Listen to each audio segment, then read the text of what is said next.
mới cho ở quê bướn ra lớn tết thằng ở quê giờ đến chừng như vậy chắc là mưa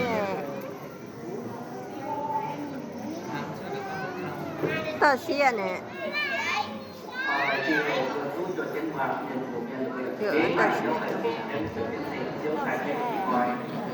bữa hai cứ tu mà để lồng này có tỏ Maria với ba là trước để tham gia tại chỗ với bạn nhân có ăn nó về hành vi tí số cái cụ trong hàng thì có cái tàu cũng cả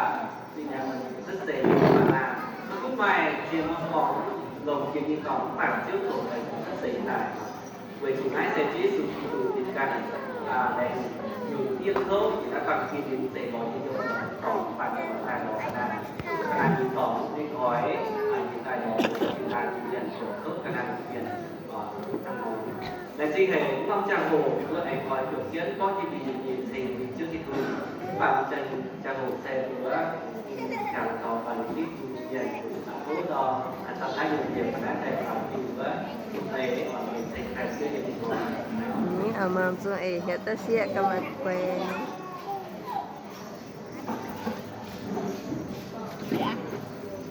mà hết rồi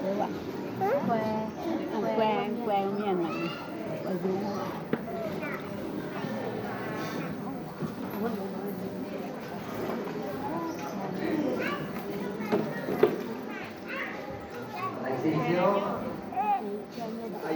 không chẳng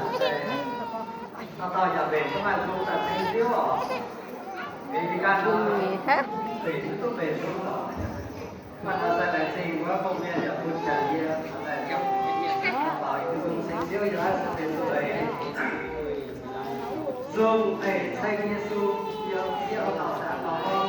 Nó ta nhất xây góp thảo làm điên dùng vườn vứt tiêu khâu vườn viên nhân màn nhân hậu sâu Joseph tổng giỏi Galilee sách Nazareth vẫn điều gì để yêu thương là mà con là gì thì con kiểu nào của tàu về để hình muốn David đổ ngoài rất dễ chiêu tay con và David rất dễ chiêu vùng tay bền kia tôi là gia đình tôi mà là hiện đâu phải là phần dài trở cái bằng phương án này bằng chiều thì tôi sẽ chỉ xóa nhàng phép xuân bất chiều tô đôi dẫn phụ chi nhà nó mà nhân hậu sâu do sẽ vẽ con phải là cả ly sẽ là xa em có chiều tình cho ta bé cổ tao đã về đây mà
โอ้